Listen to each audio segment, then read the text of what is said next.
Day is a day of celebration. The United Nations has dedicated the 5th of June each year since 1972 to remind the humans that they are not alone in the planet. The celebration of this day provides us with an opportunity to broaden the basis for an enlightened opinion and responsible conduct by individuals, enterprises, and communities in preserving and enhancing the environment. Each year, over 150 countries participate under the aegis of United Nations Environment Programme, and each year, one country hosts the World Environment Day with a unique theme. This year, the baton is passed to the South Asian country Pakistan to host the World Environment Day. Hello everyone, welcome you all to Enrich Geography. Today, on 5th of June, let us celebrate the World Environment Day virtually. Let me take the privilege to show the path of ecosystem restoration with my short presentation.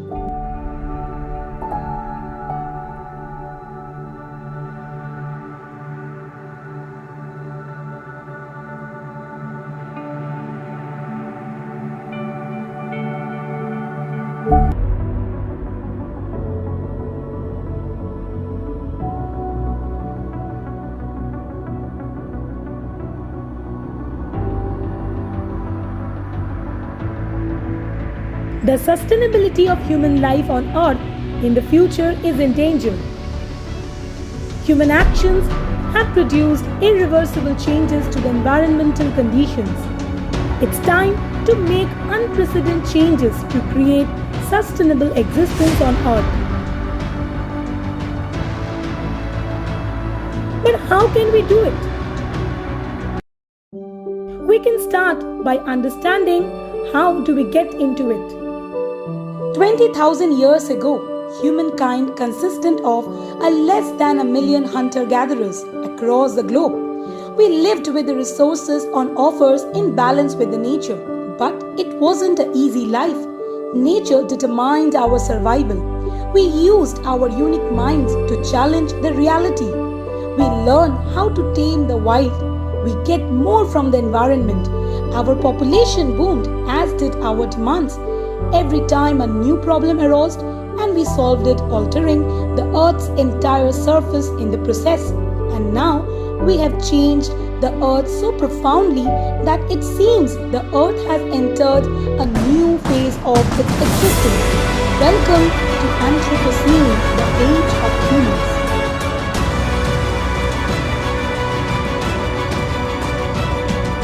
The tables have turned. We now determine nature's survival. The planet is ours. But there is just one problem. We are now totally out of balance with nature. Now our planet is becoming less wild. We have cleared 3 trillion trees.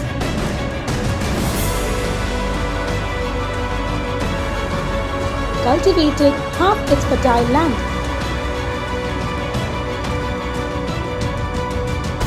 Every day our population is increasing.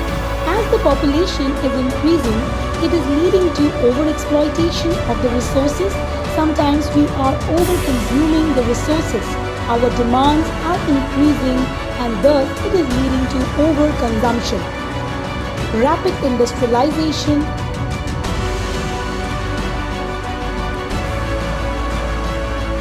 urbanization is leading to more ecological imbalance.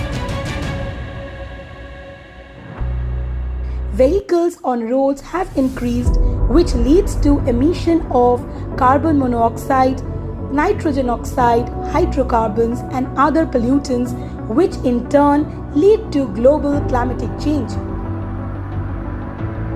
We are even destroying the natural habitats.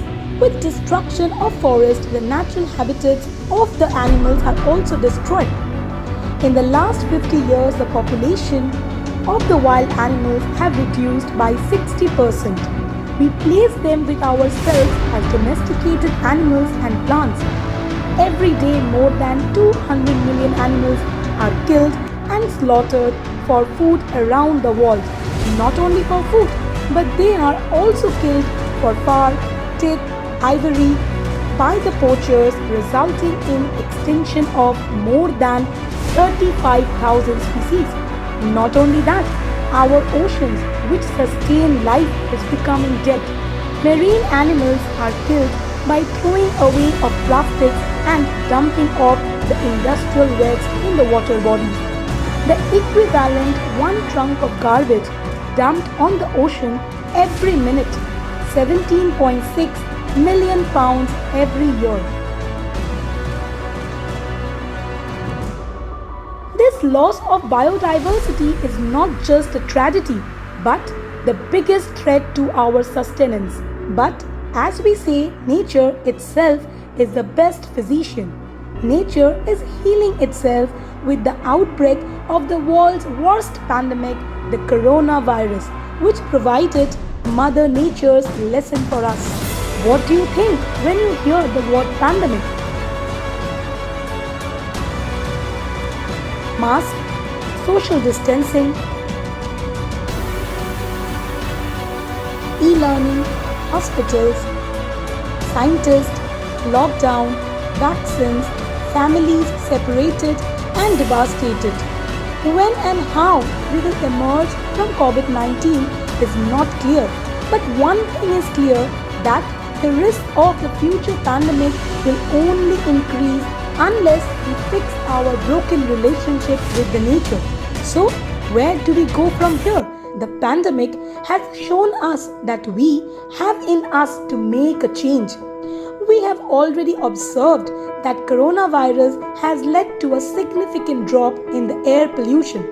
Delhi, being the 14th most polluted city, has seen reduction in air pollution index. Why? Due to reducing in traffic, commercial vehicles and shutting down of industries.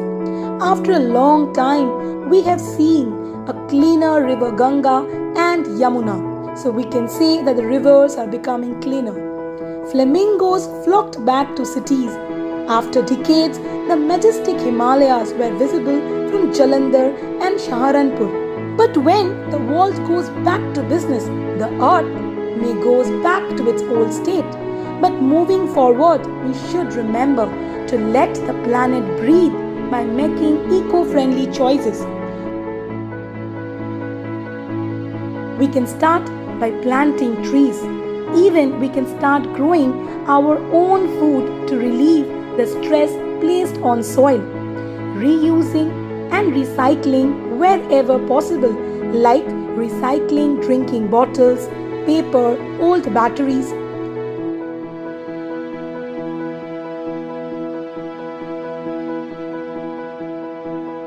Phasing out fossil fuels and replacing them with renewables. This will not only slow the warming of the planet, implications on the oceans, melting of the snow, but will lead to have a clean air for all of us. It's time to upgrade to efficient food producing system and reducing the consumption of meat, which will help to reduce deforestation, feeding more people with healthier and affordable foods.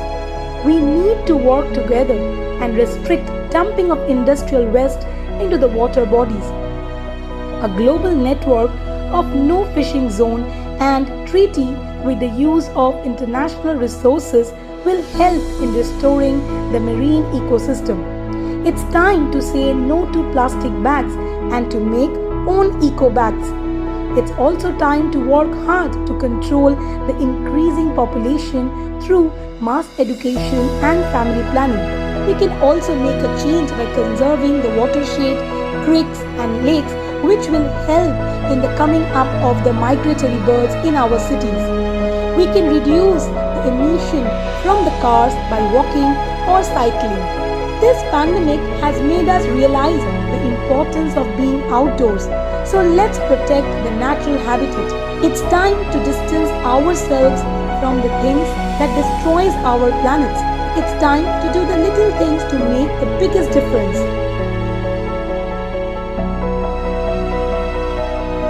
Now, Let's face the climatic emergency and keep our planet's temperature in check. We have adopted new ways of learning. Let's now adopt new ways of living that put our planet at first. Now we have the opportunity to rethink, reboot, and reimagine our lives and with nature. It's another chance to build a greener and brighter future for the generation. And that is why the theme of the Environment Day of 2021 is ecosystem restoration. So, my dear students, let us all take the pledge to save and restore our earth.